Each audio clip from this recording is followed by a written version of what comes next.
Did you know that prolonged cracks in cement can affect the integrity of a structure, but is often ignored, since cracks in building in Malaysia are common due to year-round high temperature, high humidity, and frequent rainfall.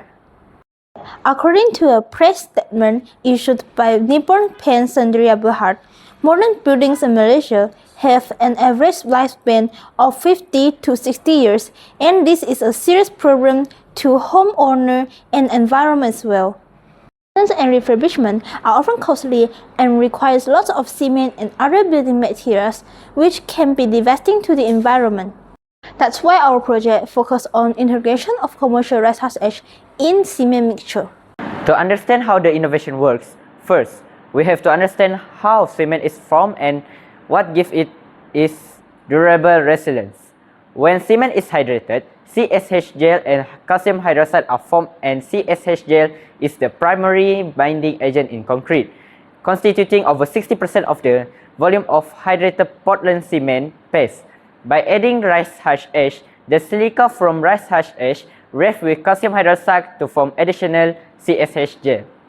In other words, rice husk ash makes the concrete stronger and more resilient as there are more CSH gel compared to conventional modern concrete. Not only that, as soon as tiny cracks start to form within the concrete, the unreacted silica from rice husk ash can then react with water, creating a calcium saturated solution which can recrystallize as calcium carbonate and quickly fill the crack.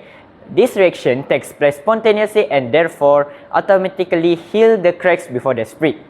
However, to ensure high silica content in rice husk ash, the burning of rice husk must be controlled, and the whole process can be delicate and complicated, which can deter many construction companies to ever using rice husk ash in construction. Therefore, we propose the use of commercialized rice husk ash, which are abundant in local market. Despite the fact that most rice husk ash are burned to charcoal color, which lower its silica content, there are still sufficient intake silica ready to react with calcium hydroxide if this commercialized rice husk ash is grinded to fine particles, washed and filtered. Our research question is, will a commercialized rice husk ash be enough to strengthen our local buildings and give them self-healing property while cutting down the cement consumption?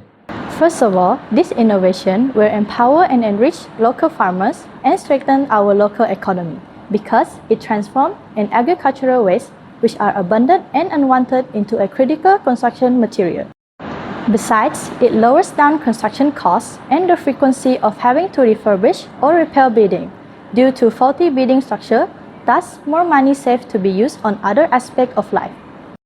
As for how it will impact environment, this innovation will reduce cement consumption drastically and lower carbon footprint.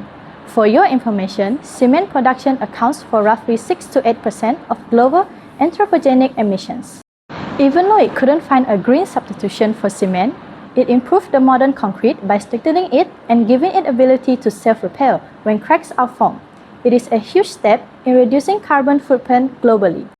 Plus, it reduces the amount of rice husk ash, which is an agricultural waste, into landfill, thus reducing the need to designate more lands to be turned into landfill.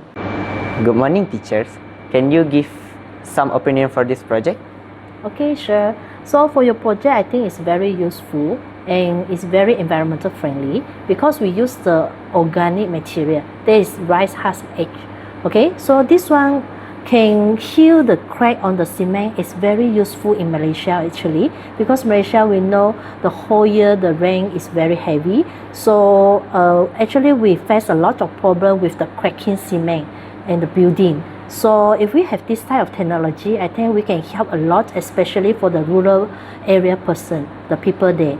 And this one, and your research, I find out one very pretty point is, you find out the ratio, the most low cost and most effective ratio for healing the cement. I think this one is the point that I like it very much. So instead of environmental friendly, reduce the pollution, we also can help to reduce the cost, so can help a lot of people. So very good project. The grinded rice husk ash was mixed into cement mixture according to certain ratio. There will be 6 specimens. The first mixture will be 5% rice hash ash and 95% cement. The second mixture will be 10% rice hash ash and 90% cement. And the amount of rice hash ash will increase by 5% up until 30%.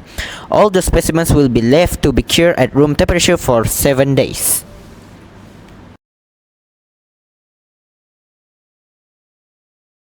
So Stephanie, M1, M2 and M3 have no significant differences over the 2 weeks of observation. That's true, Yuri. M4 has a subtle sign of self-healing on the 10th day of observation, M5 on 8 days, and M6 on 6 days. This shows that the higher amounts of rice hash ash in cement mixture will enable it to be self-heal more effectively. As for how it will impact our future, the application of this innovation is enormous.